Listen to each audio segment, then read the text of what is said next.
Listen up, MuggleCast listeners. 2009 is finally here, and now GoDaddy hosting plans are more powerful than ever.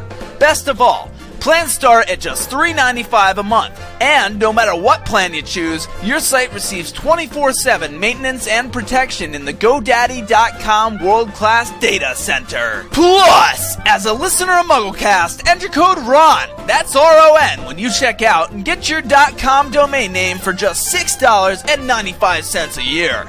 Some restrictions always apply, but check that site out for the details. Get your piece of the internet at GoDaddy.com.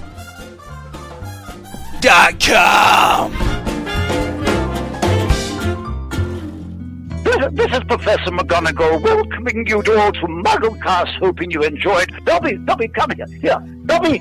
Yes, well, I'd just like to say how very pleased I am to introduce MuggleCast to all of you. Thank you.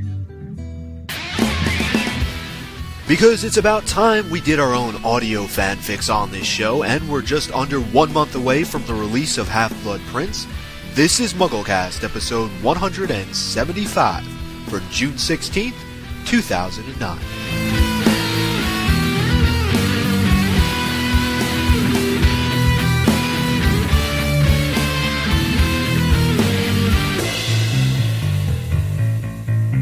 Welcome everyone to episode 175. It's sort of a landmark episode, I guess, right? Because it's one of the, another quarter of 100 complete.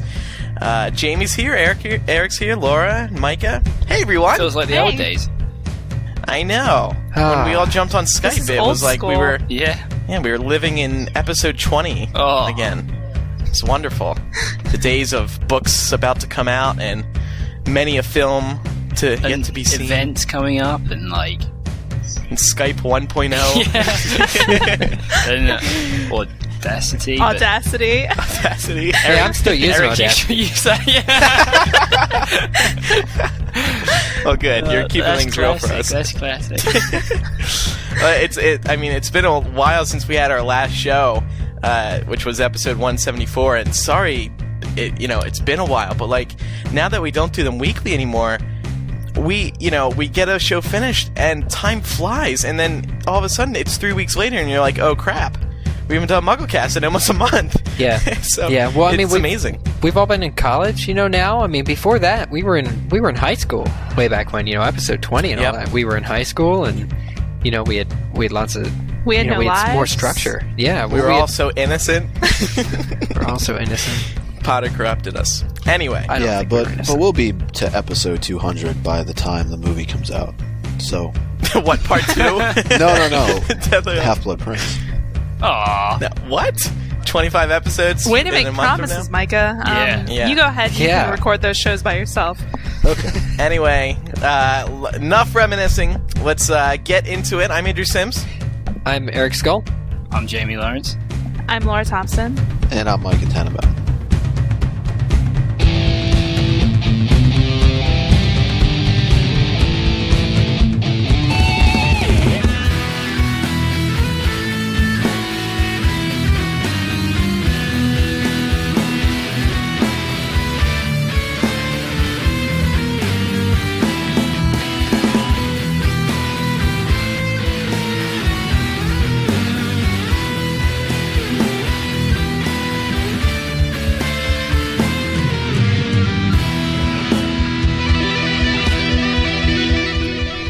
Micah, like I said, it's been a while since our last episode, so there's lots of news to catch up on. Lots of news.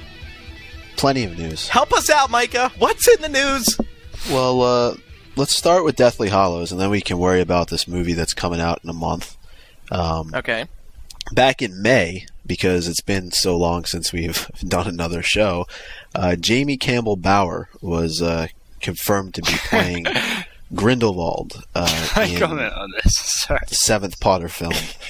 So, I guess the question is, what are your guys' thoughts on this? Do you think he will do a good job? This is absolutely ridiculous.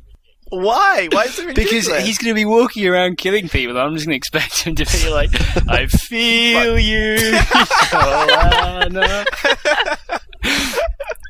I don't know. I just feel you, Dumbledore. Yeah, I just see him doing that. I just don't know. I'm sure he'll be very good, but I don't know. It's hard to imagine him kind of falling into that role. Yeah. I don't know. It is. He seems so young and innocent. And it's a tough role to play as well. Absolutely. And it's weird because, like, at first there was a rumor about this a couple months ago, and then this was confirmed in mid-May, like Micah said. And, it wasn't even official. It was, like, the Harry Potter fan site confirmed it through the rep, some Spanish fan site. So, you know, I assume it is official, but you're right, JB. I'm just going to expect him to break out in a song. Jeez. But, you know, he's also confirmed for New Moon, and he filmed those scenes a few months ago. Who's he playing that? Yeah. Caius. He is, yes. He's the leader of the Vulturi. Oh. Yeah, one of the bad guys. The vampire guys. Oh, really? Yep. He's got his work cut out. He's a very pretty boy. Ooh. Yes. Eric's got a crush. I'm just saying he's a pretty boy. Actually, go on, sorry. I have a crush too. No, I don't think he's. I mean, I really didn't. I mean, I've seen Sweeney Todd, but it was in a really broken down theater, so I don't even know. I'm not even sure I've seen him. If you were Dumbledore, Eric, would you be in love with Jamie Campbell Bower as Grindelwald? Ooh, that silence says it all. Yes, it does. What were you going to say, Jamie? I have a friend at where I used to go to university. I have a friend there whose girlfriend went to the same acting group as Jamie Campbell Bower. Oh. Yeah. Oh. So, must have been a good So you got connections, so you could get him on MuggleCast, couldn't you? Well, I don't know. It's a very still long like connection. Maybe, though. Maybe. That could be our way in, and then we can arrange a date with Eric for him. Maybe we can give him a few songs to do for Harry Potter, based on the Sweeney Todd soundtrack. What else is going on, Micah? The only other news about Deathly Hallows, surprisingly, is that... Other than, let's just say, I mean, obviously there's a lot of news going on, like, filming-wise, but there's not much to discuss with that, so... Yeah, not until we start getting pictures or video clips or something along those lines. We have enough pictures of Deathly Hallows, in my opinion. Yeah, we do. No, actually we don't, not compared to Half-Blood Prince.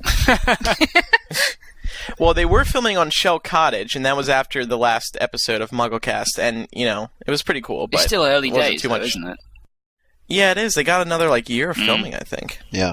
And the other piece was Malfoy Manor, right? That building was supposedly going to be used. I forget the name. Potentially. Potentially. They did not even say that it was or wasn't. They just said it could be. Right. Right. So the only other piece of news was that Michelle Obama took her daughters to meet the stars of the Harry Potter series. I think it was last week, and J.K. Rowling was also there. A party was held in the Great Hall for Sasha Obama's 10th birthday.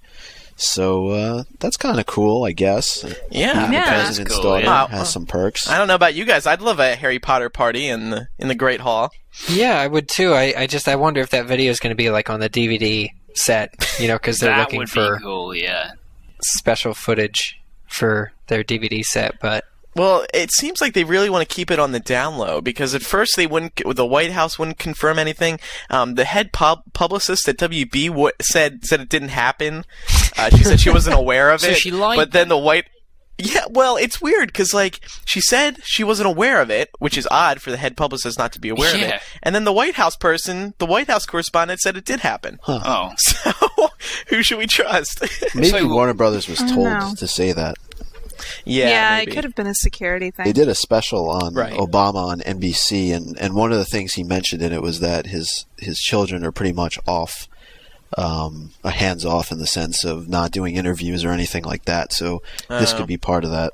And they love Harry Potter, as we know. I mean, they're complete diehards. So very cool. Was he there? Was Barack Hussein there?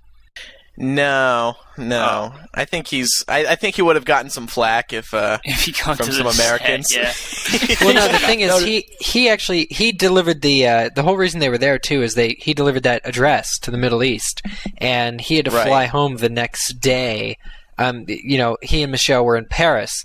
And from Paris, for D-Day, they split up, and Michelle took the kids around Paris shopping, and then to the Harry Potter set a few days later. But Obama himself had to come back home there was some budget deficit. He had to come back here for the Iron Man 2 set party. Yeah. All the important things the president has to do. Yeah. That would have been so cool, though, if he'd been on the Harry Potter set and got confused and thought he was in the Middle East, and then in the middle of the film he just steps up and says how they need to close Guantanamo Bay and stuff like that. Yeah. Okay, Micah, so that's it for Movie 7 news for now. Yeah, that's it. I'm sure we'll have more in the coming weeks, but moving on to Half-Blood Prince, we finally got a confirmation of a release date for the new video game from Electronic Arts, and that's going to be on June 30th here in the United States, so not too far from now, and then on July 3rd in the United Kingdom. Sorry, Jamie. You gotta wait. It's okay. Now, Eric and Micah, I know you two are pretty big video game enthusiasts. Yeah. At least with the Harry Potter games. Are you guys going to buy this? Sure. Unless EA gives us a free copy. I don't... I'm sure. I think this is one of those games they'll probably still release for PS2, but I don't have a next gen console, guys. I've fallen behind on that. I don't even have a Wii. I don't get you. How do you live? PS2. Yeah, you're weird. I know. Well, see, for the longest time it was school and work, and now I have this summer. This big stretch of summer, and I'm thinking of getting a Wii. But good. So it is going to be available for the PS2.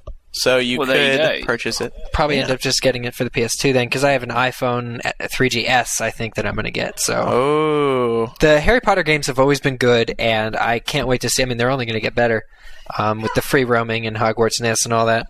Yeah, they really care about these games, it seems. So I have to say, the graphics look really good too. Yeah, it's a labor of love, that project. They are passionate over it. Oh, totally. I like that phrase. I mean, Jamie, me and you and I were there, right? Yeah. That was fun. That one guy, the one designer, was the biggest Harry Potter fan. Oh, yeah. I remember the one. I've ever met. No, it was him and the other guy. There were two of them, weren't there, who did the... they were talking about the main Hogwarts-like thing where it's like an explorable world and those... You can walk anywhere. Yeah. Oh, yeah, they're big fans, which is the best thing, as we know. The next story is we also now have a runtime for Harry Potter and the Half-Blood Prince. It's going to be 153 minutes, and that's 2 hours and 33 minutes for those of us who are mathematically challenged. That is, but it's standard for a Potter film. Yeah. Because, what is it, the second longest? By a couple minutes. I don't know which is third, but that's what the rightly says. So should make people happy. Yeah. And I think now, you remember how people used to be upset, oh, why aren't they longer? Nobody really cares now because movie 7's going to be so long. Mm-hmm. You know what I mean? So they could probably release Half-Blood Prince. It could be like a 10-minute long movie, and nobody would care. Yeah. Well, after waiting this long for it, I think people would care. But that would be the greatest prank ever. Yeah, it would be. All right, so that's exciting, Micah. Yeah, it's a little bit. What else can you excite us with? I must admit, I'm what I'm so glad about is we finally moved news. Away from pictures. Now we're actually dealing with video. Yes. Yeah. And, several new TV spots have shown up in the last few weeks, and one of them was on the Ellen DeGeneres show. The other at the MTV Movie Awards, and they're two very different scenes, as you pointed out, Andrew. The one on the Ellen show is all about love interest for Ron, and the one on MTV was about Dumbledore showing Harry his most important memory of Voldemort. So, right. A little bit more insight. I think people are actually getting a little bit fed up, though, to be honest with you, because I'm angry. I am angry. Why? Because they're showing the whole movie, and granted, it's in little clips and little things, but there's I can't think of a scene that isn't in one of the trailers. It's just ridiculous. Every day I go on MuggleNet, it's 3 new TV spots, and they're little features about the love and about the thing. They're just tearing the movie apart and chopping it up and putting in these easy things. It's ridiculous. You want a reason to go see this film, but dang. Yeah. And I think they did that with Goblet of Fire too. They did. It was and we talked about how horrible that was, and it was. I mean, they just have all this extra promo time to film, so, that's what we're stuck with. And it stinks. I agree, because I hate watching a movie and being like, oh, I already saw this. But, those two scenes, that aired on Ellen and MTV Movie Awards, I know I'm going to be like, darn it, I already saw these.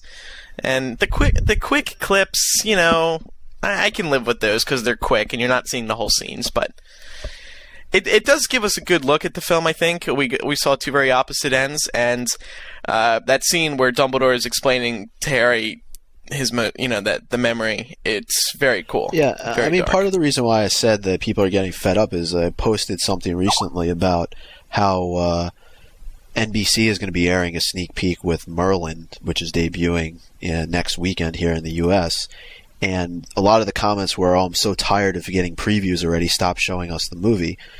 And part of it, though, is they delayed it. I mean, that's exactly what you have to contend with. They have more promo time to film. And people say, that, but it's just the excitement of the film. They probably still want to see it. I'm sure if, like Warner Brothers said, oh, well, we aren't going to release any more promo material, people wouldn't like it. It's like, it's still nice. Like, it just builds up the excitement. Well, I don't know, though. I mean, usually, I'm used to any other movie which will have, or any other movie a few years ago, which would have a teaser trailer and maybe 2 or 3 actual trailers. Then the film comes out, for months apart, I mean, here we're getting all these TV spots. And granted, the film's only a month away. I mean, that's something that is kind of unreal to me. I just, it is a month away. It is very close. But I still think Warner Brothers has shown us too much. All right, Micah, give us some positive news. Well, Micah. Considering that the movie is only a month away, the IMAX version of the movie is even further away. That's not good news. I'm sorry. I just I can't control it. It's what they give me. You should try harder. Well, what if I said it differently? Would that make you feel better? Yeah, or just lie. I guess. Just lie. Say it comes out now. Rephrase it, Micah, in a more positive tone. Well, guys, here's the thing. I know you're all disappointed about the fact that the movie is a month away and you're seeing all these previews and it's spoiled for you, but I got even better news for you. The IMAX version of it is going to be out on July the 29th. How do you guys feel about that? Oh, that's good. Oh, that's great! That's fantastic. Sweet! Wait, why is it 2 weeks after the release? Oh. But wait, what happens to those of us who are going to be at Azkatraz in July? So what happened was Transformers had this the people who run Transformers, Universal or whatever, Paramount, they had I think. Paramount. They had a contract with IMAX saying we are exclusively in your IMAX theaters for 4 weeks. Well, it turns out the 4 weeks runs right over the release of Half-Blood Prince, and I guess for some reason this story just came out now. I don't know why nobody realized it sooner. They didn't want it to come out sooner. That's probably why.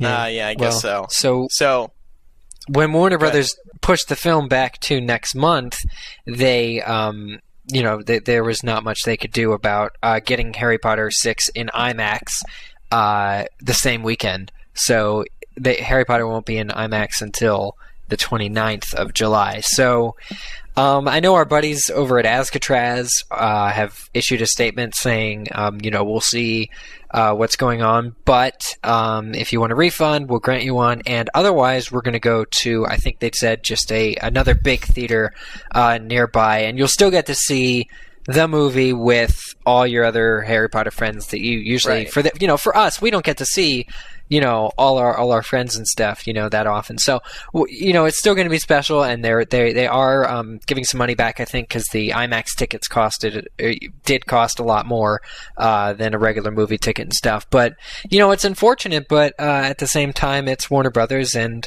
they don't owe us anything. Do you guys think this is going to affect IMAX ticket sales? Because if you're going to see it, maybe you only want to see the film once. Is it going to be worth seeing it again in IMAX? Is it really worth paying more money to see it a second time just for the 12 minutes of IMAX footage? The avid fan I agree. Will. And it's not only for that. It's for seeing it, hugely, all of it.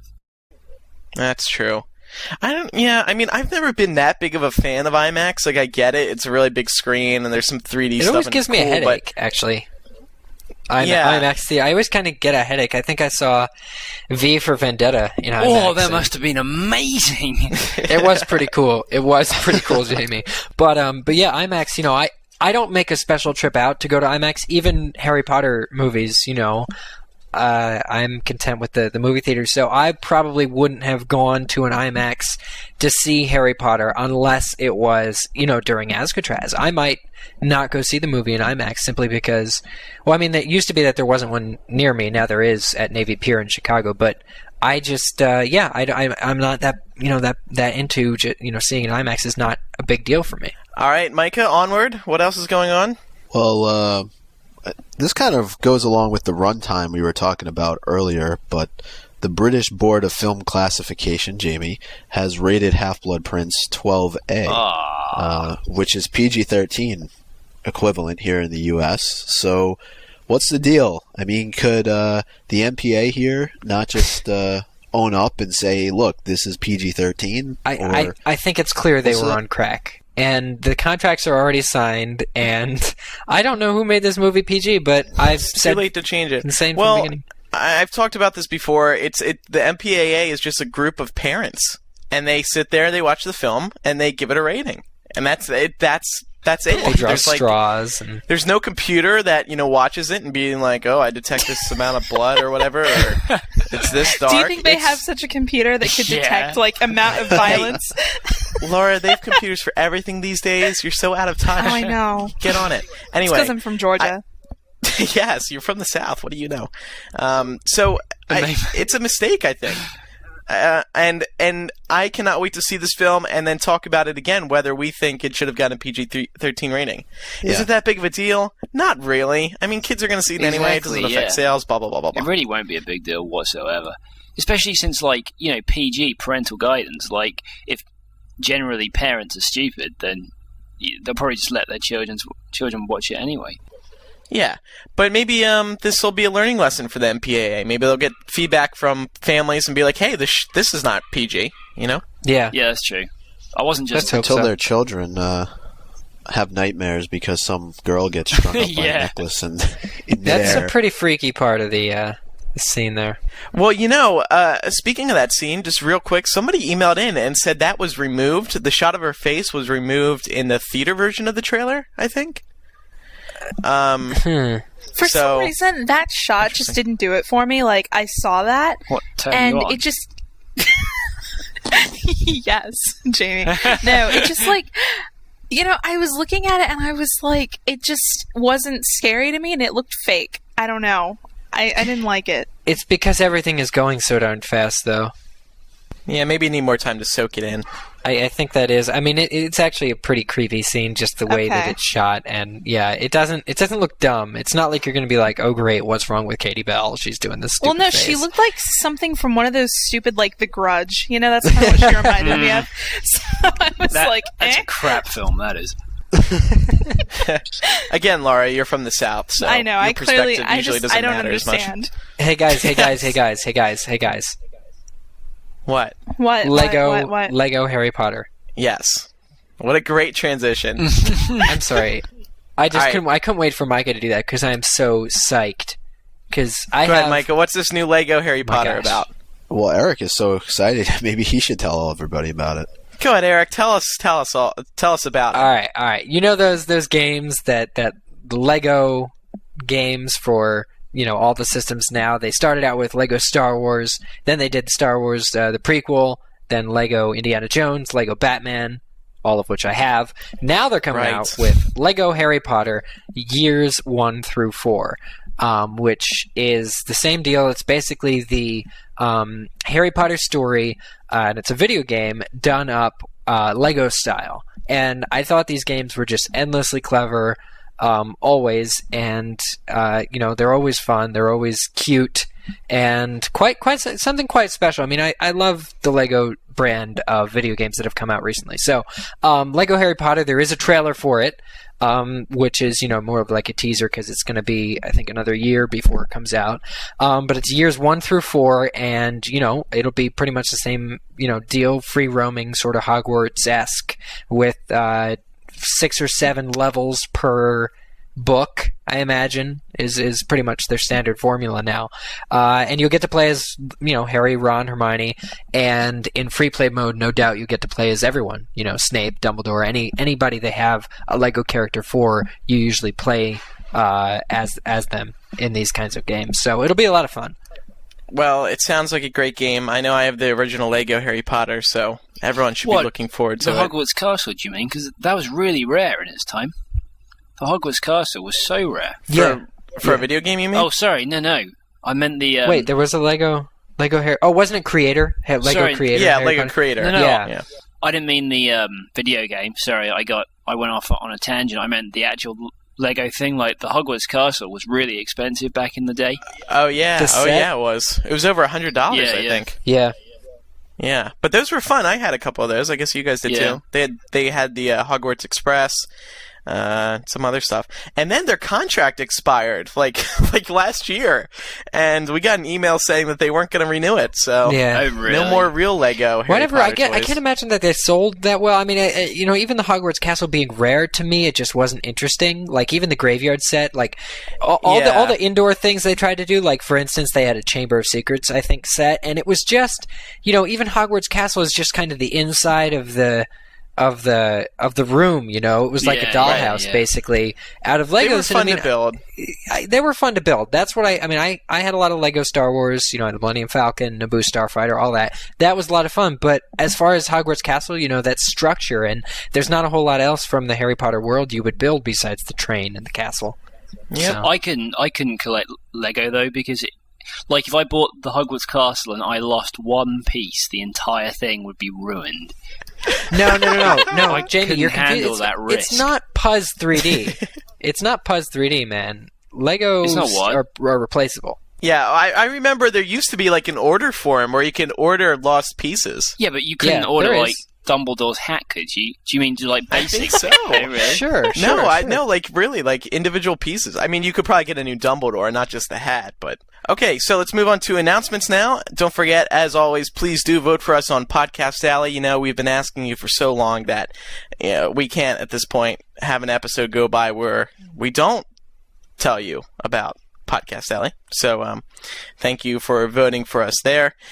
And also, June 2nd, guys, was Global Wear Your MuggleCast T-Shirt Day. It's an annual thing around here. I believe it was the 3rd or 4th annual Global Wear Your MuggleCast T-Shirt Day, and it was another rousing success. Thank you to everyone who wore their shirts and then posted. I know we got a few people posted pictures on Twitter. We checked them out. You guys all look fabulous, and it was another fun year. We didn't have as much time to promote it because we remembered it like 2 days beforehand, but maybe next year we'll make it just like Global Muggle Shirt Day, so then people can wear MuggleNet shirts too. What about just Global T-shirt? Well, there aren't really many of those either. Global Shirt Day. Then everyone in the world will participate. Our final announcement for today is about Azkatraz, hp2009.org. We're going to be doing 3 things there. 1, the Leaky Mug.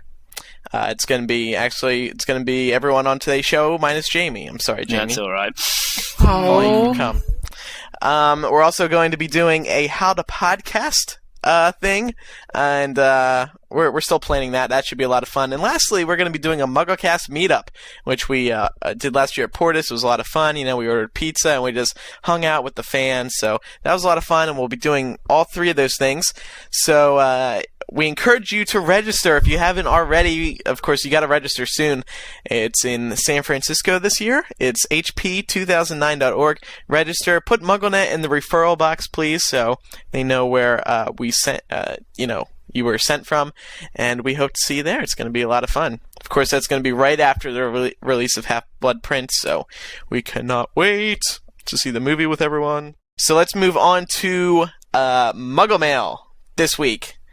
Micah, will you please read the first email? Sure. The first email comes from Matt Jordan, 18, of Lexington, Kentucky.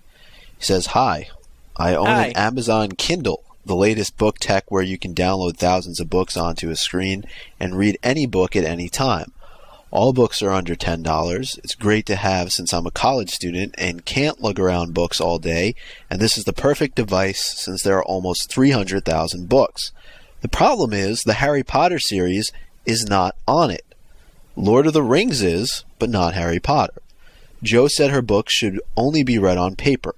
What do you think? for the record, I looked around for a quote of Jo saying that. I don't think she ever said that, but her publishers have always, Bloomsbury in particular, said they didn't want to do the ebook format, I guess just for security reasons maybe, but don't you guys think it is weird that, I mean, in this day and age, ebooks are more popular than ever. I'm sure that they do great in sales. The Amazon Kindle is huge. Well, I have a question. Why isn't Harry Potter been brought on? Do you actually have to buy an official ebook version to put it on the Kindle, or can you find one of the many versions that people have typed up? For the Kindle, I think you have to get the official version. Oh, that sucks. Isn't this thing outrageously expensive too? Yeah. Like, I mean, I know the books are Kindle, only $10, but that's really expensive. That's like DRM for like books. Right. That's what it is. It's the only legal way to do this, and it's just all these things like the ebook readers that are out there are just so, I mean, I would call them elitist because you have to have their version of the thing to do it, and it's just ridiculous. Well, so the question is, why isn't Bloomsbury and Scholastic, on board with this yet for Harry Potter? Maybe it's not a big enough deal. Yeah, maybe. The ebooks and stuff. And J.K. Rowling's feelings are that her book should only be read on paper, and I can't say I disagree. Yeah, but there is going to be we have audiobooks. Isn't that high tech? Yeah, that's true. I mean, I guess it makes sense for those who are blind. I can see that. But, I think it really is revolutionary having so many books on this little thing. It would certainly encourage me to read more. Yeah, but just having that little thing with you at all times. Yeah, but would it? Like, it's not really reading, is it? Like, I think it's weird to like read on a computer screen. Like, I'd read like academic articles or like essays, but not books. But the Kindle has a special screen that looks like paper, and I don't even know if you could call it a screen because it's a certain type of display that it looks like paper, so it doesn't hurt your eyes after you stare at it for a while. But see, that's even more absurd. Yeah. Like, what's wrong with paper? Well, you're saving trees here. Recycled paper. I mean, all the Harry Potter books are printed on, recycled paper. Yeah, that's true. And so, yeah, but I mean, say you're taking a trip to London and you're flying 8 hours, you can store how many books on this little thing as opposed to lugging 10 books along with you. How many books? You aren't going to read 10 books, like. And how long does the battery last? Probably that's the other question. It, like, with an electric device that you can't plug in, you need a battery. So, also, Mike, how long does the battery last? If you're flying Virgin Atlantic, you've got video on demand. So. Maybe they're going to have ebooks one day. Yeah, wouldn't put it past them. Books on demand. So I thought it just would be interesting to discuss why they haven't, why J.K. Rowling hasn't approved that yet. But, maybe down the road. Eric, you want to take the next email? Sure. Second email. I don't think we have a credit. It's at the end. Kelsey, age 15, she says, "Hey MuggleCasters, I love the show and appreciate every one of them. I was just listening to It's All Coming Back and had a theory as to where the Deathly Hallows will be split. Since they say it will be a semi-cliffhanger, I thought they might split it after Harry buries Dobby and has to decide between Hallows and Horcruxes. I think it would be very cool if the last shot was a close-up of Harry's face with him saying, 'Griphook, I'll speak to Griphook first,' because it's his official choice of which to make his priority. I think it would be very epic and have a sense of finality, yet leave you wanting more. Anyways, that's just my opinion. Can't wait for the movie and your next podcast. Lots of love, Kelsey." I think that is a pretty cool definitely. way to end it, because that's when you will, that's when Harry makes his decision, makes his choice of where to go, how to wrap up the book. So, and the next email also relates to that. Laura, could you read that next one? Our next email comes from Megan, 14 of Michigan. She writes, "Hey MuggleCasters, I was just listening to your most recent podcast, and I was thinking about where they might split the movie, and how you guys wanted to be surprised and figure it out when you first see the movie. However, I think it might be kind of distracting when you are watching part 1 if you were just waiting for the end. I think it would be hard to properly enjoy the end if you were going over what happened in the book, like, oh, well, they've already done the Silver Dose, so maybe they'll cut at Malfoy Manor. What's after Malfoy Manor again? I think I might prefer to know where it was going to end before seeing the movie, so then, even though it wouldn't be a surprise, the movie would be easier to enjoy without the distraction of waiting for the end. I really doubt Warner Brothers will let us know before the movie comes out, but it's just a thought, and I wanted to know what you guys thought. Love the show and all of the hosts. Matt, you're my favorite." Aww. Andrew, will you answer for Matt? Thanks! So, what would you guys prefer? Knowing where it ends, or watching the movie and being like, watch the movie. Yeah, I think it's a figure out joke. where it ends? I think it's a joke to pretend that we won't know, considering how much footage they're giving of Half-Blood Prince. By the time Deathly Hallows rolls around, and the second one, like a year later, it's just by then they'll actually have given the whole movie away. It's just... But they very rarely show you the end of a movie in a trailer or in a in a preview or something like that. Yeah, but there are really only so many places they can cut it. I mean, I think all of our guesses have been pretty spot on. Well, and remember, I think we talked about an interview in the last episode. I can't remember who said it. Maybe it was the screenwriter, Clovis. I think he said something about, or Heyman said that they were going to do it in a non-traditional spot, or a spot you wouldn't expect. So I don't, maybe they're just trying to create some false hype. Yeah, the important thing to remember, though, is that they have to do it at a spot that's going to be good, not just for the, crazy Harry Potter fan, but for people to understand what's going on as well, who aren't as big fans of the series. So I don't really see what the big deal is. I mean, I don't need to know where it's going to be cut. I'd like to be surprised just like everyone else. Yeah, I guess, I think that'll be part of the excitement. Although, at the same time, I feel like I will be watching it, and like Megan suggests, I'll be like, okay, is it going to end here? Is this going to be it? Like, I'll be checking my watch to see what time we're at. They might still work up to it. Is it going to be like, you can generally tell, like, where you are in a film by, like, how the music's going, the momentum, is it going to be like that, or is it just going to stop dead? It's going to cut to black. Yeah, like the first Lord of the Rings film. Yeah. Or what if what happened to me with Prisoner of Azkaban, where I didn't think it'd be ending so soon, so I went to the bathroom, and then when I walked back in the theater, the lights were up and the credits were rolling. I missed the ending. I was like, no! So, people can miss the ending, and not even intentionally. Poor Andrew thought they were going to explain the Marauders' backstory. So. Exactly. Poor silly Andrew. Well, we're going to move on to a new segment now. This is going to be a lot of fun, and I'm going to explain it. It takes a little bit of explanation, but this is going to take over the Harry Potter fandom. I'm telling you, this is huge. You're going to be playing this during the symposiums and everything. It's fantastic. Okay, it's called Avada Kedavra Imperio Love Potion. So, as everyone knows, we have 2 spells there and 1 potion. Now, what we're going to do, I'm going to give one of the hosts 3 characters, and they're going to decide which one they would Avada Kedavra, which one they would give a love potion to. So, you may want to, be romantically involved with them, and one that you have to Imperio, one you have to torture. Now, you have to, you have to select, one for each. You can't cop out and be like, oh, I don't want to do this, So, it's going to be quite a challenge. And I am just going to bring up some characters now. I'm going to start simply with you, Laura. Aw. Are you ready? Why. He said simply. Well, I'm going to keep it pretty simple, like the first one, okay? We're going to do the trio. So, Avada Kedavra, Imperio, Love Potion. Assign them each to Harry, Ron, and Hermione. Okay. I would definitely Love Potion Ron. And then, oh gosh, I guess that means I'd have to Avada Kedavra Harry and Imperio Hermione. You would kill Harry? Well, Harry Potter should have died. Yeah. Yay, there's a plug. Now, when you Imperio Hermione, what would you do to her? I don't know. Make her with Harry's corpse. I don't know. I mean, she clearly has a lot of influence in the wizarding world, so. It's true. So you would make her dictate a new law? Yeah, sure. I would use her for political purposes. Yeah, that's pretty cool. All right, Jamie. Yeah. Same 3 items. All right.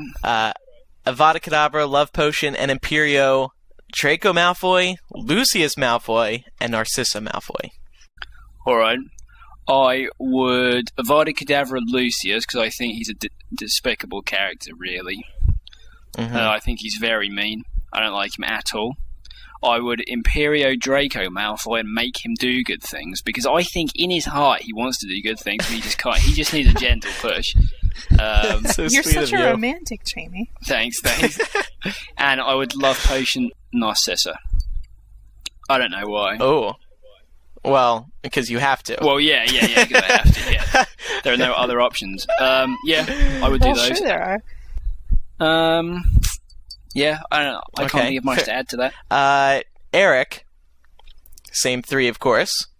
Fred Weasley, George Weasley, and Charlie Weasley. Hang on, I have to love potion one of them? Give me Ginny, come on. Yes. Give me Ginny. Well, see, but then it'd be too easy. Jamie Campbell so that's Bower why. as well. You could substitute one of them for Jamie Campbell Bower. Anyone you like, anyone.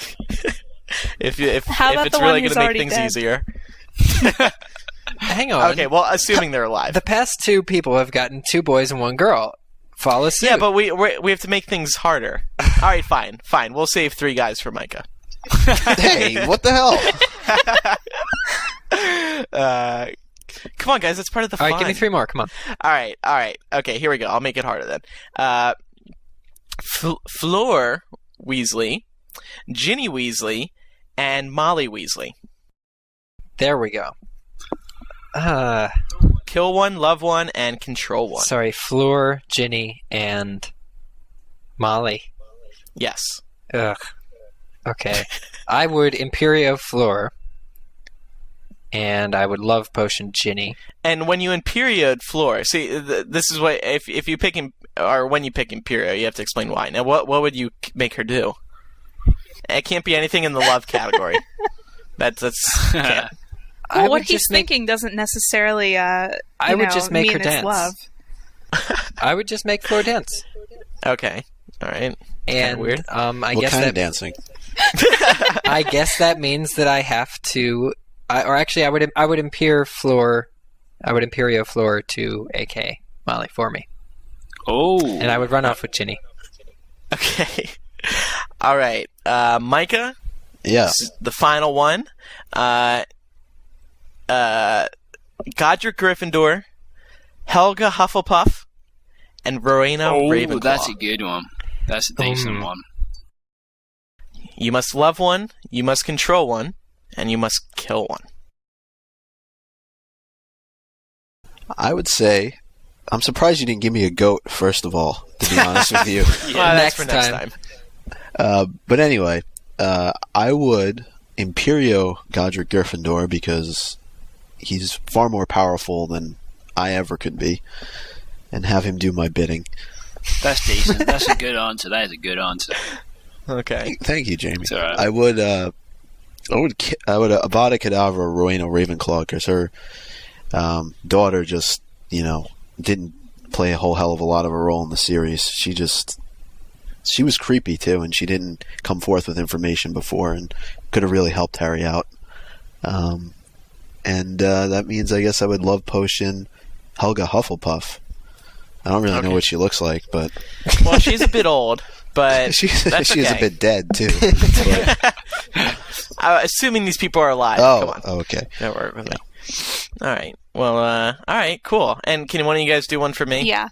I'm just gonna randomly throw names at you. Neville Longbottom, Severus Snape, or Cho Chang. Oh. Okay. Well, I always thought Cho was a bitch for not sticking around with Harry longer, so I think I would kill her because that's just preposterous. I would love potion Snape because I think it would make him be less of a stiff. You like that, or more of a stiff. More of a stiff, yeah. Well, you know what I'm saying. He's very upset. He's always angry. He needs a little love in his life. I don't think you got it. No, I got it.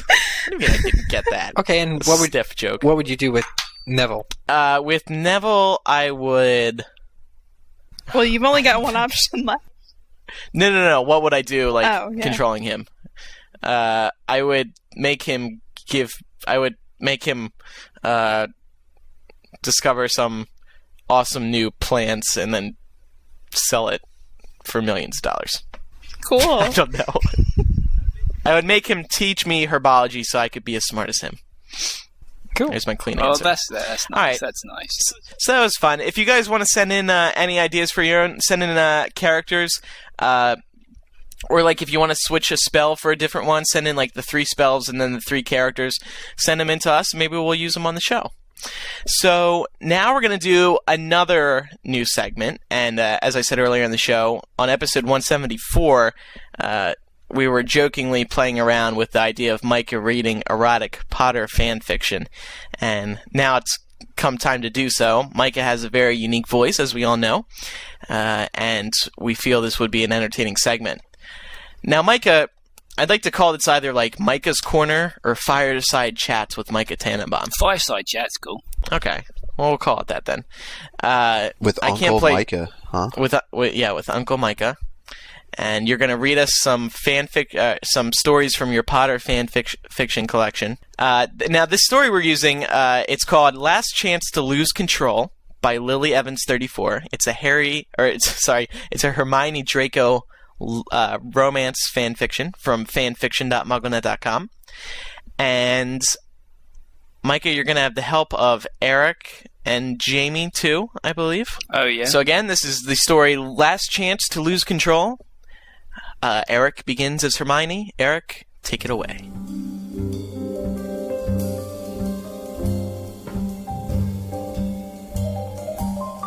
It's been so long. For years. She exhaled, breaking her gaze momentarily to steady herself before continuing. I'm not doing so well at my job, but I stay there after hours because I have nothing to go home to. But then I do go home, and I sleep, and I wake up and realize that I have nothing to work for. Do you have any idea how long it's been since I've felt something, Draco? She leaned in toward him, their faces almost touching. You do. You know exactly what I mean, and that is why I'm here. Her lips met his, and she could taste the regret, the pain, the emotion that she hadn't felt in years. The kiss was brief but promising, and she let her lips rest against his for a moment before whispering, I need someone to remind me that I'm alive. This is fantastic, guys. All right, now we're going to advance later in the story. Jamie, take it away. You've always had a cause, Hermione. So have I. We can't be together on opposite sides. We won't have to be. I swore to you that I was done with them. Harry, Ron, Remus, all of them. They fought, and look what it cost them. She sighed. I won't go back on my word. Draco, I promised you my entire heart. You have it. You have all of me. This is probably the best thing we've ever done. Oh my god.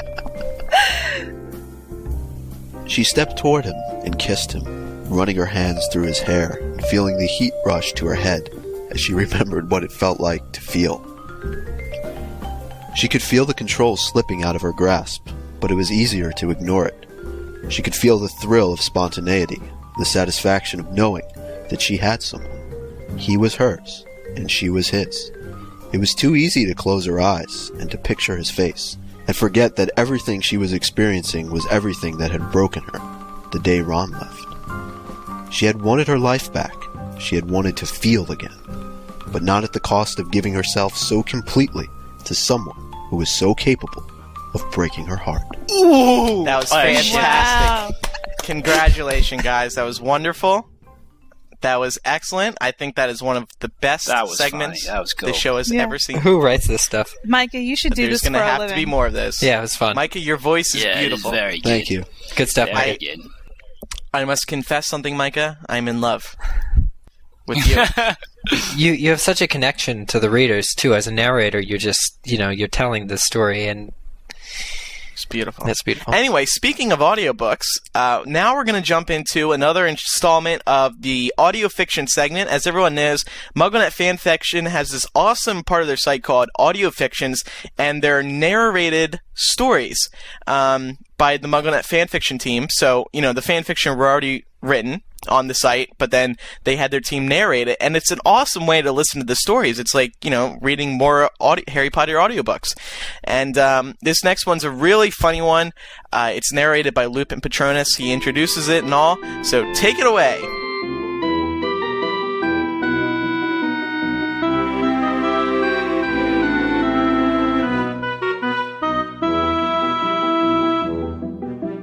Hey AudioFiction listeners, Lupin Patronus here. I'm glad to report that classes are over, summer is here, and now I've got plenty of time to read more fictions for you guys. Today I'll be reading Drool by Mutual Understanding. This fic was nominated by Mahogany Wand in the Black Lake section of the MuggleNet fanfiction beta forums. Mahogany nominated the fic for its humor and characterization of Sirius. Although I enjoyed the fic immensely, I had a tough time settling on a voice for Sirius, so hopefully the voice I picked works out for you guys. This fic is rated 1st to 2nd years with no warnings, so here we go, and I hope you enjoy. Drool by Mutual Understanding. The date had been planned for ages. I myself had been the one to suggest it, telling Lily and Prongs they needed time off from an almost-year-old Harry. They had been discreet about their nervousness in this situation, but I could see how wary they were to leave Harry with an inexperienced sitter, such as me. When I arrived that night, full 5 minutes before I had to, both James and Lily had arched their eyebrows at me. I could see why. I was always late, never on time for anything. Even important things like my work and classes at Hogwarts, when I went there, I was always, at best, 5 minutes late. I had scooped little Harry out of his mother's hands the minute I spotted him, and that had confused Lily too. I, with my devilishly handsome looks and fashionable attire, had always asked Lily if Harry's nappy had been changed before grabbing him. Honestly, you never know what's in those things. Anyway, both of Harry's parents were thrown off by my mood tonight, so it took them a little longer than it should have to get out of the house. James eyed me suspiciously, putting his jacket on as Harry bounced up and down in my arms, cooing, "Are you planning on corrupting him while we're gone?" I laughed deeply. No. Yes, I thought to myself gleefully, as Harry looked up at me with his green eyes, smiling. Lily and James kissed Ickle Harry's innocent face.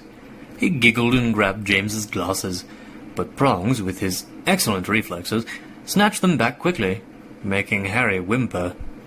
Okay, I haven't been completely truthful with you. Holding, playing, bouncing. I was good with all of those. Nappies, feeding, spit up. I could handle those to a certain degree. Crying was one thing I could not control. Ever. Aware that I was being watched, I shushed Harry and patted him on the back. To my absolute delight, he let out a little burp and laughed a little. James and Lily, thoroughly shell-shocked, decided that this was the time to leave, and they exited quite fast. Harry James Potter, the little baby Prongs, my adorable, fetching godson, with his messy hair and bright eyes, took his hand off my shoulder and touched my cheek. He giggled, showing his few teeth. I grinned back and he touched my mouth.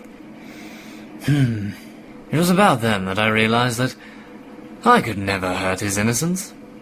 He was just too cute to corrupt, and it would be no fun if I felt guilty after. So, instead, I played with Harry for an hour. I think I might have had more fun than him, and then decided to sit on the sofa as I fed him. He was a good eater, only fussy when the food was unidentifiable, like any normal child should be. Harry was always better at eating when I pretended that the quaffle had to go through the hoop. He is going to be the best Quidditch player of his time.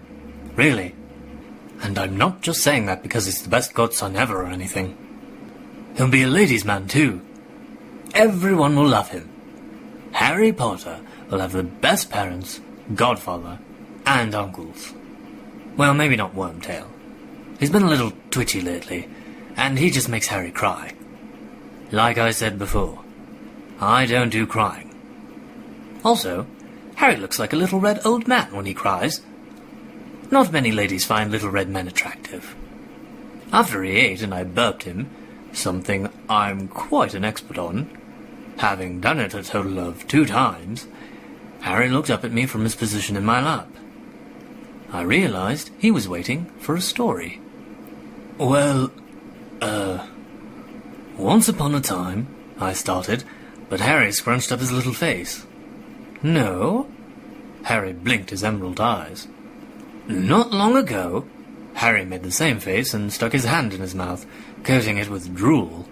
He made a move to touch my face with his drooly hand, but I moved and his face welled up on the verge of tears once more. Wait, Prongslet. I'll give you some advice. First, I wiped off his hand on my shirt, because I was too lazy to pull out my wand. Then I sat him against the arm of the couch so he could be near me, see me, and still be comfy. It was a stroke of genius on my part, really. Harry smiled contently. I settled myself back into the sofa and started to talk to him. I'll have you know that I am an experienced ladiesman. Just in case I'm not around a lot when you get older, I'll give you a bit of advice. Girls like honesty. Little Harry snorted, kicking his feet out on my lap. Yeah, I know, but it's okay to lie to them sometimes. Like when they ask you if something looks good on them and it looks hideous. Just a little white lie. Never hurt anybody. One time, I had a girlfriend who wore a dress completely covered in phoenix feathers. I knew it had cost a fortune, so I complimented her. Boy, was she mad when your daddy told her I was just lying to get a good snog. Harry squinted his eyes at me, his small nose wrinkling up. Moving on. It's okay to say no sometimes. Especially to Madam Putterfoots. Never, ever let a girl drag you in there. It's atrocious, and you'll regret it forever. Except if you're really in love and don't want to wear the trousers in the relationship, then go ahead and bloody do it. My godson's lips curled, letting off a radiant smile as he clapped his hands together. What else? Oh, if a girl says she doesn't like you, or doesn't like you anymore, you shouldn't believe it. I mean, look at your mummy and daddy. You would not be here if it wasn't for your mum finally saying yes after 4 years of pestering. Also, girls are very confusing. They say one thing and mean another. If you believe the wrong thing, they'll use a stinging hex, or some equally terrifying jinx. So, never try to figure out a girl. And if you wait for them, one day they'll come. Except girls do a lot more waiting than guys. They say we're wankers when they really want to snog us. Bollocks, right? I shrugged. Harry imitated me, bunching his shoulders up against the arm of the sofa, then sticking his hand in his mouth once more. I let out a sigh, which the little guy also copied. He waved his spit-covered hand around and let out a garbled string of words. I wiped off his hand, looking at his disgruntled face. Drooling. Most girls don't like drooling, unless it's done over them. If you're still doing that when you're ready to start snogging, most girls will say no thanks. Not many people like wet kisses. Hell, you're so handsome they might change their minds anyway. Another thing, never, ever hit a girl, even if she's being a pain in the arse. The little Prongslet was looking at me solemnly, but I could see his eyelids getting heavy. If you don't want to be a gentleman, then find a girl who won't cry when you have to cancel a date. You have to find a girl who won't beg you for something just because you have the money. Your perfect girl will be more than willing to go to the ends of the universe for you, but won't cling to you. She'll be able to stick up for herself and tell you when you're being a right prat. Surprisingly, Harry's eyes were still open, though they were inching shut. And red hair. She'll probably have to have red hair. Your grandmum had red hair, and so does your mum. I think it's a Potter thing, an attraction to redheads. Maybe you should find a girl like your mum. Great with a wand, fiery temper, loads of stubbornness. And, of course, make sure whoever you decide to love loves you back. I think that dominates hair color and temper and all of that. My godson looked content as he slipped off into slumber, his fist once again in his mouth. As long as you have a few close friends like I did, girls will only be a side thing. I smiled softly at the sleeping form next to me. Oh, that's about it. You can make your own rules. Every relationship is different. I know you'll have the best ones. I told my godson sleepily. Love you, Prongslit. I felt my own eyes shut and swear I heard Harry mumble something back before my body tilted over so it was next to him. I felt something wet on my face before everything went peacefully dark. And that was exactly as Lily and James found us an hour later. We were both sleeping peacefully, Harry having rolled over on my chest in his sleep. Apparently, his drooling hand was on my face, and both our mouths were slack-jawed. I woke up by myself, feeling Harry's lack of warmth, and was no longer in a happy dream. Lily was carrying a still fast asleep Harry into his crib. There was drool on his face and hand. James was grinning down at me, his hair messy and his eyes lit with joy. Lily came back into the room, a similar expression on her face. They said I was snoring and drool was coming out of my mouth, but I knew that was not true. Harry and I are sophisticated, well-educated, and handsome. One day, Harry will become a heartbreaker, just like I was. I told them so smugly. James smirked, crossing his arms and pointing at some spots on my face. I touched my cheek, the bottom and sides of my mouth. Drool. I told you, me and my godson make two quite charming catches. Hello, AudioFiction listeners. I'm Hermione Granger, and I'm here to talk to you about SPEW. Hermione, that's not what we're here for. Yeah, how are you supposed to tell the listeners about the Black Lake Forum, where they can go to nominate a fic for AudioFictions? Thanks, Ron, but I guess you've done that for me now. Sorry, Harry. Wonderful. Now let's talk SPEW. You mean spew? Oh, Ron, stop calling it that. It's SPEW. Society. Yes, Hermione. Sorry about these two. If you'd rather listen to some good fan fiction rather than these two bickering, you could head over to the Black Lake section of the MuggleNet fan fiction beta forums and nominate a MuggleNet fan fiction to be read on AudioFictions by the Muggle team. Then you won't have to listen to these two bicker, like I do, all the time. Thanks for listening to AudioFictions. What? You had to call it, of all the things, spew. Don't turn this argument around on me. No.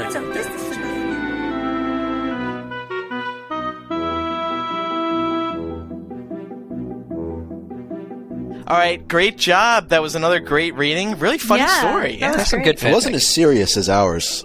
No, but yes, it was good. Micah, I feel you can only read the serious stories. It was very good. Anyway, and so was that story too. So we hope everyone enjoyed that. To wrap up the show today, it's time for Chicken Soup Finals Edition, and I'll read it. You all have done enough reading for today. It comes from Nick, 16 of Canada.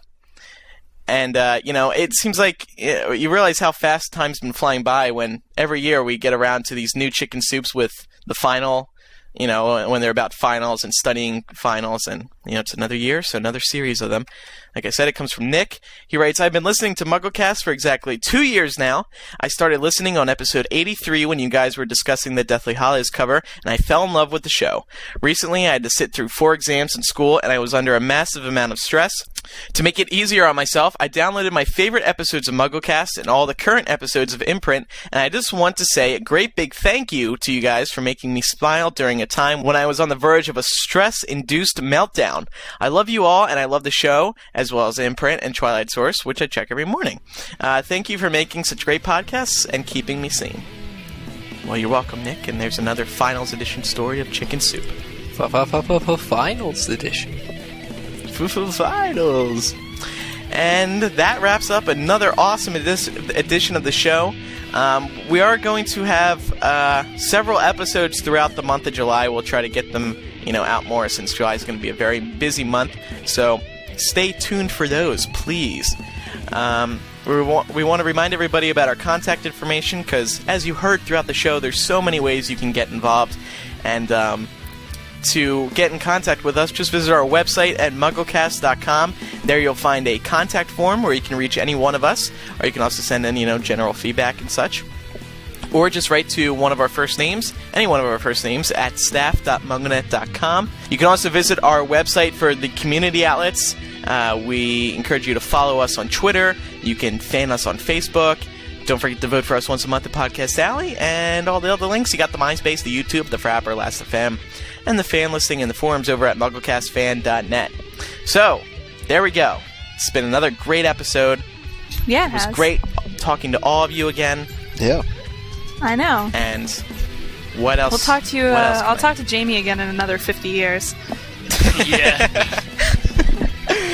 Okay, once again, I'm Andrew Sims. Is in the second sun. What? Who's next? Go ahead, Eric. I'm Eric Skull. I'm Jamie Lawrence. I'm Laura Thompson. And I'm Mike Atama. We'll see everyone next time for episode 176. Bye-bye. Bye. Bye. Bye-bye. Happy 175. Boot.